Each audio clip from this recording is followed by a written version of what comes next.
Bonsoir. Alors, vous saviez que ce pain au chocolat a plus d'1,5 million de followers sur Instagram, un fan club digne des plus grands joueurs de foot, et même des admirateurs capables de passer 12 heures dehors pour être les premiers à le déguster au petit matin. 4 € le pain au chocolat. Chapeau. Belle opération marketing. Enfin, en même temps, il faut dire qu'il est très bon. Alors, bienvenue en 2020, bienvenue dans la bulle du culinaire, un monde où les cuisiniers et les pâtissiers sont les rockstars d'une nouvelle génération, où les marques alimentaires sont aussi identitaires que Nike et Adidas dans les années 80. Cette génération, c'est aussi celle d'un engagement écologique. Derrière la sobriété heureuse de Pierre Rabhi, c'est la permaculture avec Maxime de Rostolan, le zéro déchet de Bea Johnson, et même l'empowerment éco-citoyen de Julien Vidal. Alors une génération résolument engagée pour l'écologie, n'est-ce pas? Pendant ce temps-là, 30% des émissions de gaz à effet de serre sont liées à notre alimentation. De la fourche à la fourchette, c'est 30% de nos émissions de gaz à effet de serre. Alors ce soir, je m'adresse à vous et je m'adresse aussi aux producteurs, aux restaurateurs, aux territoires, pour qu'ensemble, on essaye de commencer à réfléchir à un système alimentaire plus vertueux et puis à mon échelle, à un marketing alimentaire plus vertueux. Parce que le meilleur marketing culinaire, c'est celui qui n'existe pas. Alors ça tombe bien, ou plutôt mal en l'occurrence, parce que cet été, j'ai publié un livre sur le grand livre du marketing culinaire. C'est toute ma vie. Courte certes, mais toute ma vie, le marketing culinaire. Alors pourquoi? Parce que j'ai eu la chance de naître dans un restaurant écologique, centenaire. Et du coup, quand j'étais petite, mon occupation favorite, c'était de regarder les cuisiniers s'affairer en cuisine, de cosser les petits pois à mes heures perdues au printemps, et puis parfois d'aller humer la douce odeur du pain perdu qui cuit dans le four. Ensuite, j'ai fait des études en Sciences Po, en art appliqué. Et puis j'ai soutenu une thèse de doctorat qui portait sur rien d'autre que le marketing culinaire, vous l'aurez compris. Alors je vis, je dors comme je mange, enfin voilà, je mange donc je suis, c'est ce qu'on dit, non? Du coup, j'ai épousé un homme qui s'avère être cuisinier et qui est adepte de cuisine sauvage. Et puis j'ai 2 enfants. Alors là, vous dites, elle commence à s'égarer, c'est un peu indiscret tout ça. Mais en fait, c'est pas anodin comme information quand on sait que les jeunes foyers commencent leur transition écologique souvent à la naissance du premier enfant, justement à travers l'alimentation. Enfin bon. Retournons à notre sujet, le meilleur marketing culinaire, c'est celui qui n'existe pas. Mais pour commencer à retourner au basique ou pour révéler l'inconnu ou le connu, vous avez compris le lien avec le sujet de ce soir, il faut comprendre pourquoi on en est arrivé là. Pourquoi est-ce qu'on est au système alimentaire actuel? Parce qu'au départ, finalement, on mangeait tous local et tous bio. La question ne se posait pas, n'est-ce pas? Mais à la sortie de la Seconde Guerre mondiale, il a fallu, dans une Europe exsangue, relancer une économie. Il a fallu redynamiser des campagnes, donner à manger à des familles décimées. Alors il fallait produire vite et beaucoup. Force était donc de lancer une agriculture intensive. Et les objectifs ont été atteints. Au départ, pas de marketing. Tout ce qui était produit était acheté, tout ce qui était acheté était mangé. Et puis, à mesure de la construction de ce marché, on est arrivé à une saturation de l'offre qui fait qu'on est passé d'un marketing de la demande, répondre aux besoins des consommateurs, à un marketing de l'offre. Mieux vendre et créer de nouveaux besoins. En parallèle de cette construction de l'industrie alimentaire, on a découvert les premières crises alimentaires, les premiers scandales sanitaires. Vous avez tous entendu parler de la maladie de la vache folle, Creutzfeldt-Jakob. Vous avez tous vécu, je pense, le scandale de la fameuse viande de cheval dans les lasagnes. Et plus récemment, le lait infantile français contaminé en 2017. Alors ces crises alimentaires, elles ont induit une situation de gastro-anomie. Ce sont ces crises alimentaires associées à une individualisation de la société qui nous amènent à une situation de gastro-anomie. Alors qu'est-ce que ça veut dire ce mot, à part faire intelligent? Gastro pour l'alimentation, anomie pour la perte de repères. En gros, on ne sait plus quoi manger, avec qui, comment, pourquoi. Et là, c'était une super opportunité pour le marketing.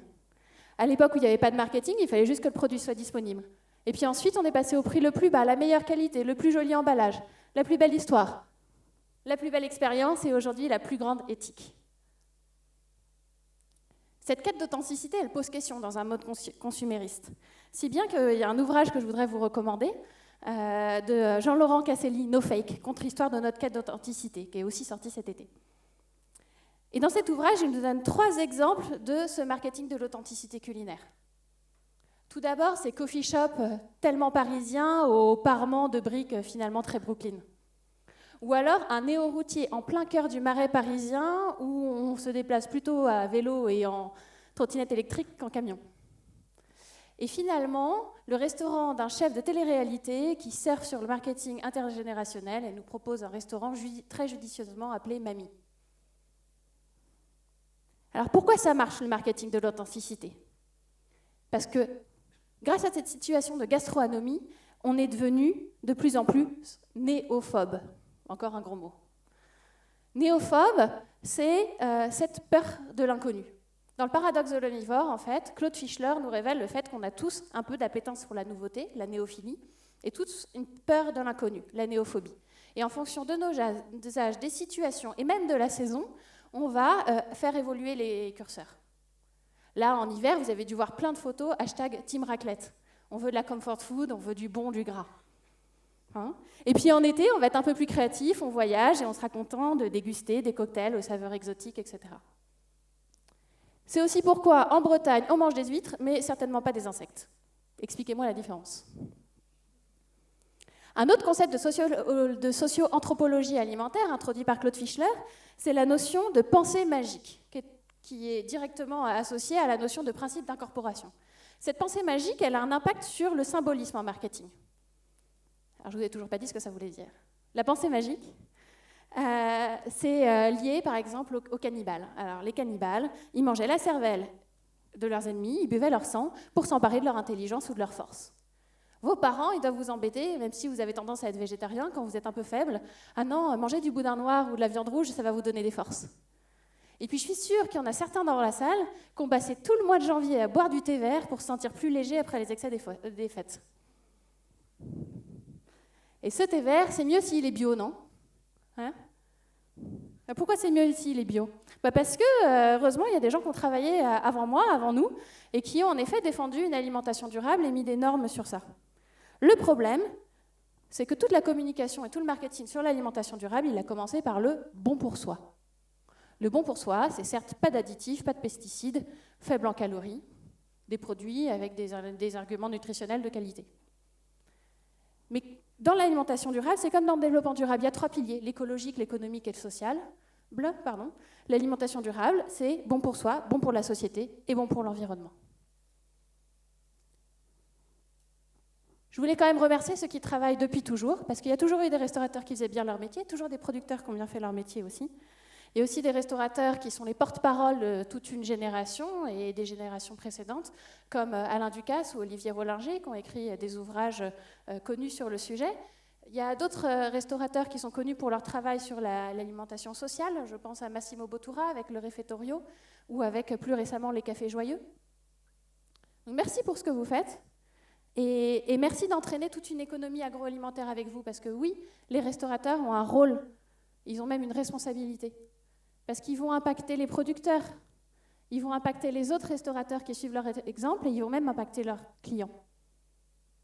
D'ailleurs, c'est à ce titre que j'ai eu la chance de recevoir le prix de thèse AgroParisTech de l'Association de recherche en économie agroalimentaire ici, en 2018. Alors que ma thèse portait ni sur l'économie, ni sur l'agroalimentaire. Alors qu'est-ce qu'il y avait dans cette thèse? Pas grand-chose. Pas grand-chose de révolutionnaire en tout cas. Premièrement, vous avez remarqué qu'on parle de plus en plus de culinarité, enfin de culinaire, et pas de gastronomie. Il y a une espèce de glissement schématique, de changement de vocable.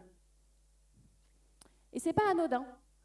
Ce terme culinaire, en fait, il montre qu'on est plutôt dans une ère de la cuisine d'auteur, des produits de qualité, plutôt que dans l'image du restaurant gastronomique avec des produits nobles, la nappe blanche, les couverts en métal argenté, tous les chichis et le tralala qui vont avec. Alors c'est quoi cette culinarité? Il y aurait 4 dimensions principales qui sont la qualité, la créativité, le savoir-faire et le partage. Tout positionnement confondu. Elle s'adresse autant au chef de 3 étoiles dans son palace qu'à la petite cantine de rue. La 4e dimension, cette culinarité, c'est le partage. Et le partage, il est crucial aujourd'hui dans l'alimentation. Le partage, il nous amène à cette notion de commensalité, encore un mot barbare. Commensalité, ça vient du latin. Mensa, la table. Et donc, tout comme le copain partage son pain, le commensal partage sa table. Il a plutôt intérêt à être sympathique, donc vous l'aurez compris. Ce qu'il faut retenir là-dedans, c'est qu'au restaurant, à la maison, on vient vivre des expériences holistiques, globales, où chaque élément est comme un élément d'une mise en scène d'une pièce de théâtre et doit être en cohérence avec ses valeurs et avec ce qu'il y a dans l'assiette. Ensuite, un autre élément sur lequel j'ai travaillé, c'est sur le ravissement du client. Alors, si vous avez fait un peu de marketing, ou au moins si vous avez suivi 1 heure de cours de marketing une fois dans votre vie, on vous a parlé du paradigme de confirmation des attentes. Le paradigme de confirmation des attentes, c'est assez basique. J'ai des attentes, si on y répond, je suis satisfait, certes. Mais en fait, satisfaire quelqu'un, ça ne sert pas à grand-chose, à part ne pas le rendre mécontent. L'objectif, c'est de les ravir pour qu'ils deviennent des ambassadeurs. Et donc, qu'est-ce qu'on fait? On le satisfait, certes, au départ, et on rajoute un petit truc en plus. On rajoute quelque chose d'humain, quelque chose de personnel, une émotion, une surprise qui va créer de l'enchantement et de la joie. Et hop, vous avez un client ravi. Ce client ravi, ça fait un citoyen heureux. Un citoyen heureux, il a envie de partager son expérience et de la vivre avec vous. Et il vous ramènera peut-être au restaurant. Alors, pourquoi s'en priver?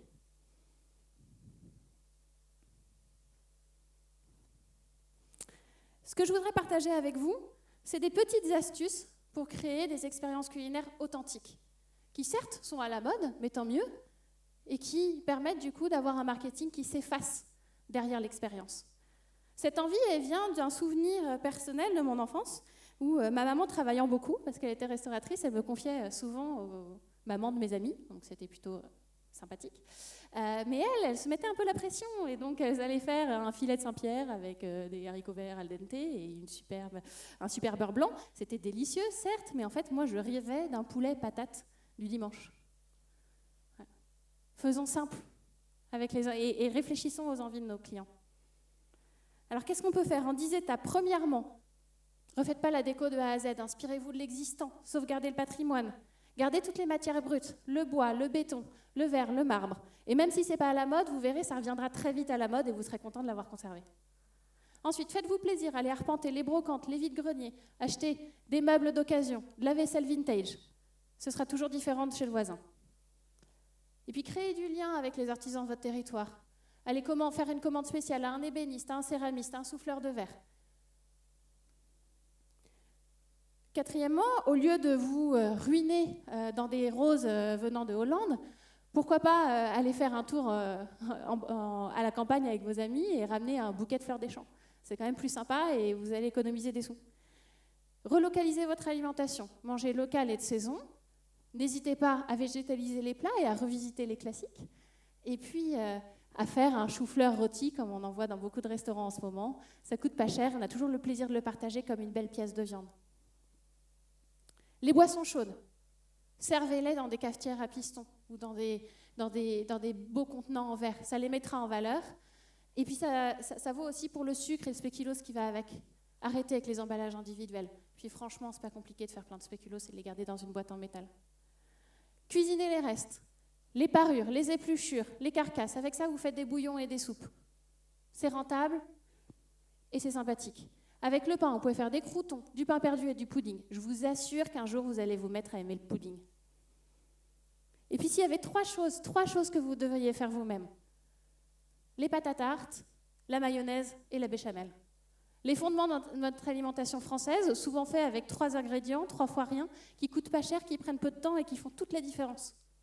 C'est tellement dommage de jeter autant de plastique et de dépenser autant d'argent dans des choses si simples à faire.